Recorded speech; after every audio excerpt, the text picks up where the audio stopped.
ড্রামাটির শুরুতেই আমরা একটা অ্যাকশন সিন দেখতে পাই, যেখানে আমরা দেখি একটা ছেলের হাতে অনেকগুলো ছেলে খুব মার খাচ্ছে। আর মার খাওয়ার শেষে যখন তাদের অবস্থা পুরো কাহিল হয়ে যায়, তখন তারা সেই ছেলেটাকে জিজ্ঞাসা করে, আচ্ছা তুমি কে, আমাদের এভাবে মারছো কেন?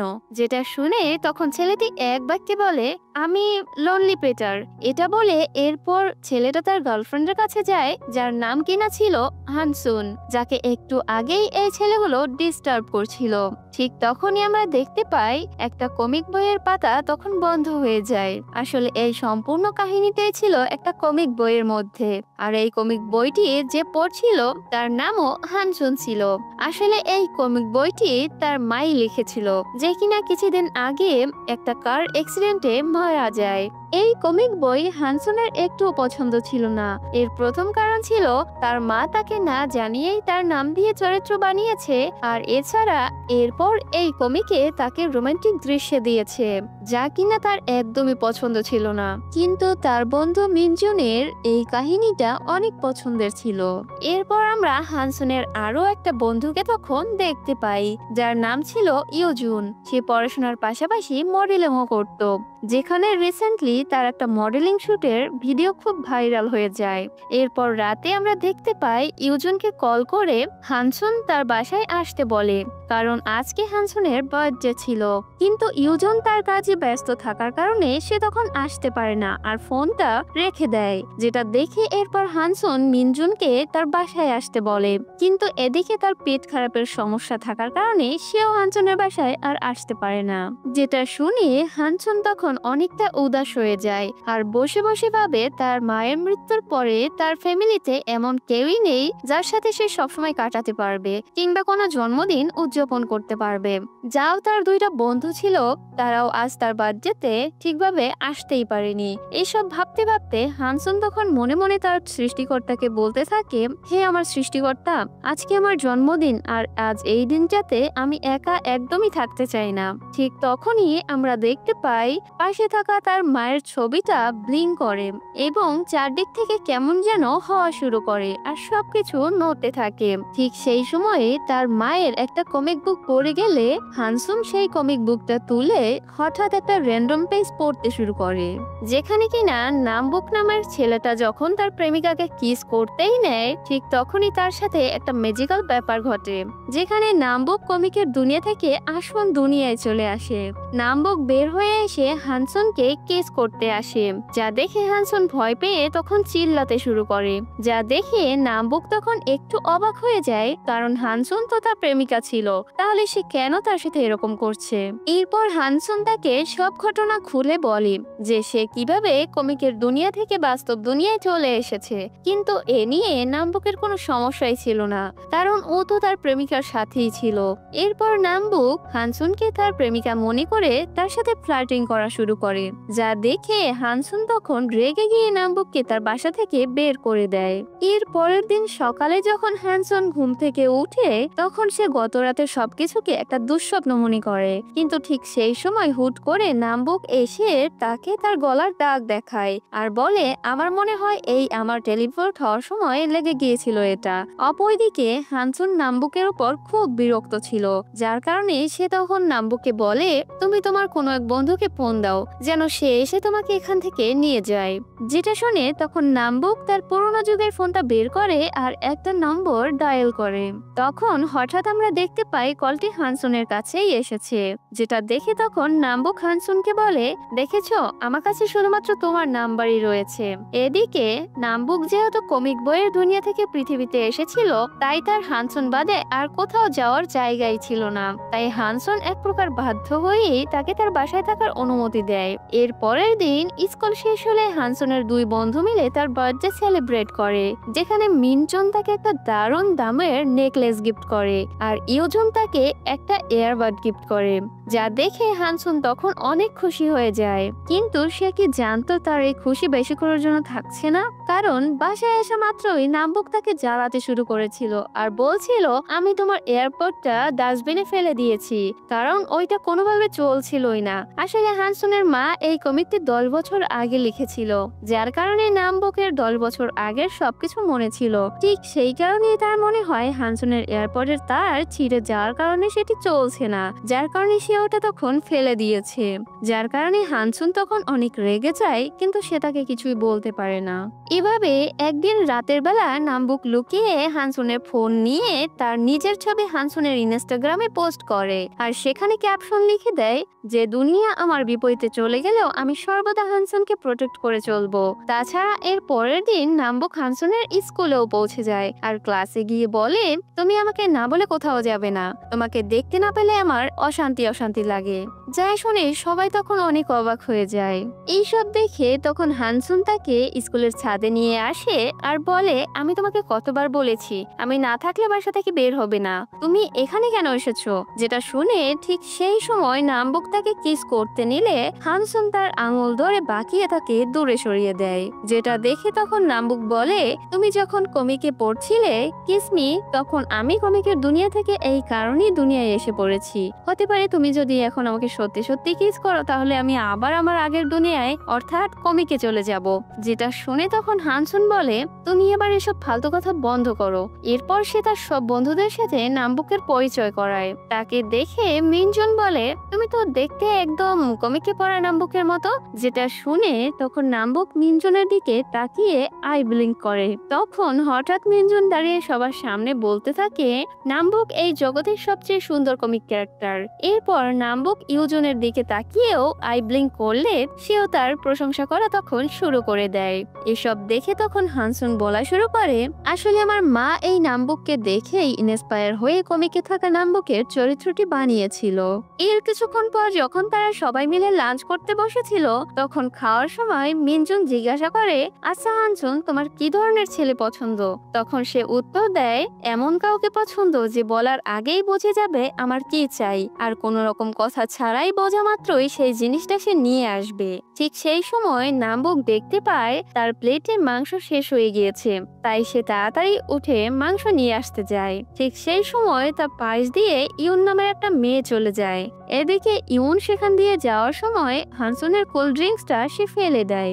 একটু পর যখন হানসন খেয়াল করে তার কোল্ড ড্রিঙ্কসটাকেও ফেলে দিয়েছে, এসব কিছুর জন্য হানসন তখন নামবুককেই দোষী ভাবতে শুরু করে আর তাকে বাসায় নিয়ে এসে বলে, আমি তোমার জন্য কি করতে পারি যা করলে তুমি আবার কমিকের দুনিয়ায় চলে যাবে? তখন নামবুক বলে, মাত্র একটা কিসেরই তো ব্যাপার, হয়তো তা করলে আমি আমার দুনিয়ায় চলে যেতে পারবো। এর পরের দিন গ্রাউন্ডে সবাই মিলে যখন ফুটবল খেলছিল তখন হঠাৎ ফুটবল খেলার মাঝে নামবুক সবার সামনে এসে হানসনকে বলে, আই লাভ ইউ হানসন। যেটা শুনে তখন হানসন সবার সামনে তাকে এরকম করতে না করে। যেটা শুনে তখন তার পাওয়ারের মাধ্যমে নামবুক ইউনকে ইশারা করে এবং তখন হঠাৎই ইউন বলটা হানসনের দিকে ছুঁড়ে মারে, কিন্তু তার গায়ে লাগার আগেই নামবুক তাকে বাঁচিয়ে সবার সামনে তখন হিরো হয়ে যায় আর হানসনকে জিজ্ঞাসা করে, তুমি ঠিক আছে তো জান? যেটা শুনে তখন হানসন বলে, আমি ঠিকই আছি, কিন্তু তোমার এই ধরনের কথা আমার খুব বিরক্ত লাগে।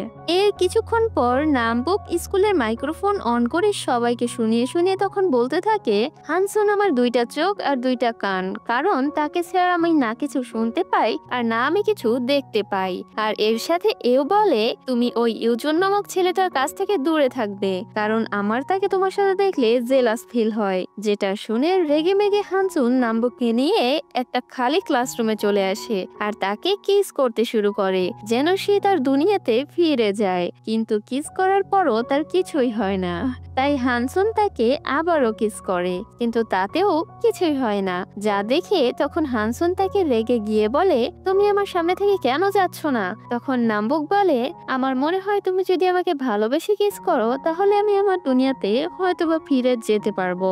এর পরের সিনে আমরা তখন দেখতে পাই ইউজন আর হানসন যখন কোথাও একটা যাচ্ছিল ঠিক সেই সময় নামবুক তাদের দুজনের সামনে চলে আসে আর বলে, আমার মিষ্টি বউ তুমি কোথায় যাচ্ছ? যা শুনে হানসন তখন অনেক বিরক্ত হয়ে যায়। আর এইসব কথা মাঝখানেই তখন ইউন সেখানে চলে আসে আর হানসনকে বলে, তুমি কিভাবে ভাবতে পারলে যে তুমি নামবুককে আমার থেকে ছিনিয়ে নিয়ে যাবে? যেটা শুনে তখন হানসন বলে, এই গাধাকে কেই বা নিচ্ছে, একে তুমিই নিয়ে যাও। যা শুনে ইউন তখন তার হাত ধরে ফেলে, কিন্তু একটু পরেই সে যখন তার স্বপ্ন থেকে বের হয়ে আসে তখন সে নামবুককে জিজ্ঞাসা করে, আচ্ছা আমি তোমার হাত কেন ধরেছিলাম? যেটা দেখে মিনজুন তখন বলে, আরে এটা তো নামবুকের পাওয়ার। এরপর তারা দুজন মিলে যখন ক্যান্টিনে একসাথে খেতে বসে, ঠিক সেই সময় হানসুন নামবুককে বলে, ইউনের সাথে যা কিছু হয়েছে তা কি তোমার কারণেই হচ্ছে? যেটা শুনে তখন নামবুক বলে, দেখো জান পাখি, আমি এত কিছু জানি না, তবে আমি এটুকুই শুধু জানি আমি তোমাকে অনেক অনেক ভালোবাসি। আর তখনই হানসুন যখন নামবুকের ঠোঁটের দিকে তাকায়, তখন তার কিস করার কথা মনে পড়ে যায়, যার কারণে সে তখন অনেক অকওয়ার্ড একটা মোমেন্টে পড়ে যায়। এর পরের দিন হানসুন যখন ইউজুনের কাছে তার অভিনয়ের প্র্যাকটিসের সাহায্য চাওয়ার জন্য যায়, তখন সেখানে ইউজুন তাকে নতুন একটা এয়ারপড গিফট করে, কারণ তাকে জন্মদিনে যে এয়ারপডটা গিফট করা হয়েছিল সেটা তো নামবুক ফেলে দিয়েছে। এরপর ইউজুন তাকে খাবার খাওয়াতে নিয়ে যেতে চায়, যেখানে হানসুনেরও অনেক ইচ্ছে ছিল যাওয়ার, কিন্তু নামবুক বাসায় একা থাকার কারণে তাকে নিয়ে তার অনেক চিন্তা হচ্ছিল, কারণ সে কখন যেন আবার উল্টাপাল্টা কাজ করে বসে। তাই সে আর দেরি না করে তাড়াতাড়ি করে বাসায় চলে যায়। বাসায় আসার পর নামবুক খুব হাসিমুখী হানসুনের সামনে আসে, এসে তাকে বলে, আমি তোমার সব কাপড় চোপড় ধুয়ে দিয়েছি এবং তোমার জন্য তোমার ফেভারিট খাবারও রান্না করেছি। যেটা শুনে তখন হানসুন খুব রুডলি ভাবে বলে, আমি কি তোকে এসব করতে বলেছিলাম যে তুই আমার জন্য এসব করেছিস? যেটা শুনে তখন নামবুক বাসা থেকে বের হয়ে মিনজুনের কাছে চলে যায় এবং তাকে সব কথা বলতে শুরু করে, কারণ এতদিনে নামবুক আর মিনজুনের ভালো একটা সম্পর্ক গড়ে উঠেছিল। যেটা শুনে তখন মিনজুন নামবুকের সাহায্য করতে চাচ্ছিল, তাই সে তাকে নিয়ে একটা সেলুনে চলে যায়, কারণ নামবুকের হেয়ার স্টাইল সে মোগল আমলের হেয়ার স্টাইলের মতো ছিল। তাই তাকে সেলুনওয়ালা সুন্দর করে একটা হেয়ার কাটিং দিয়ে দেয়। অপরদিকে বসে বসে হানসন ভাবছিল ছেলেটি তার জন্য এত কিছু করার পরও সে কেন নামবুকের সাথে এত রুড ব্যবহার করলো, যার কারণে আজ ছেলেটা এত রাতে বাড়ি থেকে বের হয়েও গিয়েছে। এসব কিছু ভেবে হানসন নামবুকের বানানো খাবার টেস্ট করে, যা তার কাছে অনেক ভালো লাগে। তাই হানসন এবার তাকে খোঁজার জন্য বাসা থেকে বের হলে সে নামবুককে নতুন হেয়ার স্টাইলে তখন দেখতে পায়, যেটা দেখে হানসন নামবুককে নিয়ে একসাথে দুজন হাঁটতে হাঁটতে বাসার দিকে আসতে শুরু করে। ঠিক তখনই তাদের পিছনে ইয়োজনও চলে আসে, যে কিনা হানসনের পছন্দের খাবার নিয়ে এসেছিল তাকে দেওয়ার জন্য। কিন্তু সে যখন তাদের দুজনকে একসাথে দেখতে পায় তখন সে অনেক জেলাস ফিল করে এবং সেখান থেকে চলে আসে। পরদিন স্কুলে হানসন যখন বসে বসে পড়ছিল তখন নামবুক তার পাশে বসে বসে তার মাথা খেয়ে যাচ্ছিল। ঠিক সেই সময়ই ইউন সেখানে চলে আসে আর তার হঠাৎ যেন কি হয়ে যায়, যার কারণে সে এসেই হানসনের বইয়ের উপর পান ঢেলে দেয়। যেটা দেখে তখন নামবুক তাকে জিজ্ঞাসা করে, তুমি এই কাজটা কেন করেছো? তখন সে উত্তর দেয়, আমি তোমার অ্যাটেনশন পাওয়ার জন্য এটা করেছি। এরপর রাতের বেলা যখন হানসন পড়াশোনা করছিল তখন নামবুক তাকে বারবার ডিস্টার্ব করছিল, যার কারণে হানসন অনেক বিরক্ত হয়ে তাকে বলে, এটা তোমার কমিকের নকল দুনিয়া না, এখানে টিকে থাকতে হলে পড়াশোনা করতে হয়। আমি জানি তুমি আমার কারণেই হয়তোবা এই দুনিয়াতে এসে পড়েছো, কিন্তু তাই তোমার আমার প্রতি শুকরিয়া থাকা দরকার, আর যত পারো মুখটা বন্ধ রাখো। যে কথাগুলো শুনে নামবুক তখন অনেক কষ্ট পায় আর তার সারা রাত এই কথাগুলো ভাবতে ভাবতেই আর ঘুমই হয় না। সকালে উঠেই সে তার থেকে একটু দূরে দূরে থাকার চেষ্টা করে এবং মিনজুনের কাছে গিয়ে বলে, তুমি কি আমার জন্য কোনো পার্ট টাইম জবের ব্যবস্থা করে দিতে পারো? তাহলে আমি নিজেকে একটু ব্যস্ত রাখতে পারবো, যেন হানসনকে আমি সারাক্ষণ জ্বালানোর মতো সময় না পাই।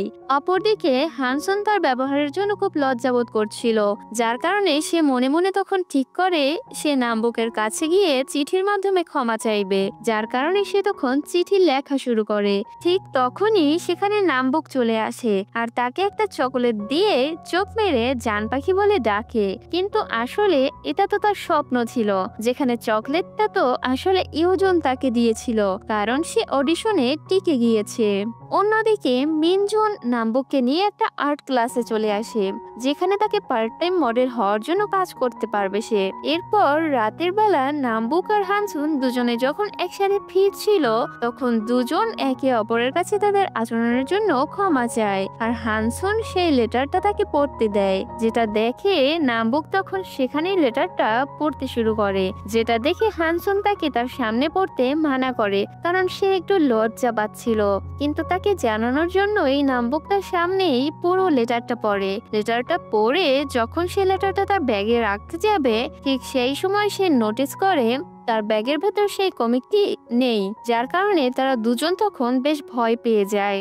এর পরের দিন আমরা তখন দেখতে পাই আসলে কমিক বুকটি ইয়ন চুরি করেছিল, যার কারণে তাদের দুজনকে তখন হঠাৎ স্কুলের ছাদে ডাকে সে, যেখানে তাদেরকে কমিক বুকটি সে ফিরিয়ে দিতে চায়, কিন্তু একটা শর্ত দেয় সে। আর সেটা ছিল যে সে তখনই কমিক বুকটি ফিরিয়ে দিবে যখন কিনা নামবুক তার সাথে ডেটে যাবে।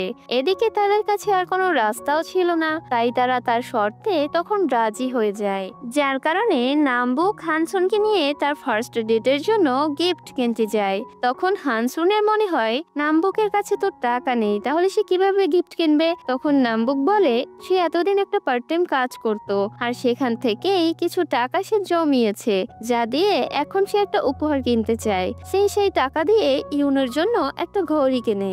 এর কিছুদিন পর নামবুকের ডেটের দিনটা চলে আসে, যেখানে ইউন নামবুকের সাথে ভালোই প্রেম জমাচ্ছিল, যেখানে নামবুকের খুব ভালোই লাগছিল, কারণ তার মনে হচ্ছিল কেউ তো আছে যে কিনা তাকে পছন্দ করে। তাছাড়া হানসুন তো সারাক্ষণ তাকে বকতেই থাকে, পিছন থেকে লুকিয়ে এই সবকিছু হানসুন তখন দেখছিল, যার কারণে তার একটু ইনসিকিউর ফিল হতে থাকে। তাই তার মুড ঠিক করার জন্য ইউজুন তাকে নিয়ে একটা রেস্টুরেন্টে চলে যায়। কোইন্সিডেন্টলি তারা সেই রেস্টুরেন্টেই যায় যেখানে কিনা নামবুক আর ইউনও ডেটের জন্য এসেছিল, কিন্তু হঠাৎ করে ইউনের ভ্রম তখন ভেঙে যায়, যার কারণে সে বুঝতে পারছিল না সে কিভাবে নামবুকের সাথে ডেটে এসেছে, এমনকি সে তাকে ডেটের অফারও দিয়েছে। তার মাথায় তখন কিছুই ঢুকছিল না। আর এখানেই আজকের এই পর্বটা শেষ হয়ে যায়। আচ্ছা, তোমাদের কি মনে হয় নামবুক কি তার কমিকের দুনিয়ায় আবার ফিরে যেতে পারবে? হানসন যদি তার এই জেলাসি ভাব থেকে নামবুকের প্রেমে পড়ে যায়, তাহলে তাদের ভালোবাসার শেষ পরিণতি কি হবে সেটা দেখতে হলে তোমাদের বেশি বেশি কমেন্ট এবং ভিডিওতে লাইক করতে হবে, তাহলে আমরা খুব দ্রুত নেক্সট পার্টটি আবার আনতে পারবো। সেই পর্যন্ত সবাই ভালো থাকবে, সুস্থ থাকবে, টেক কেয়ার, বাই বাই।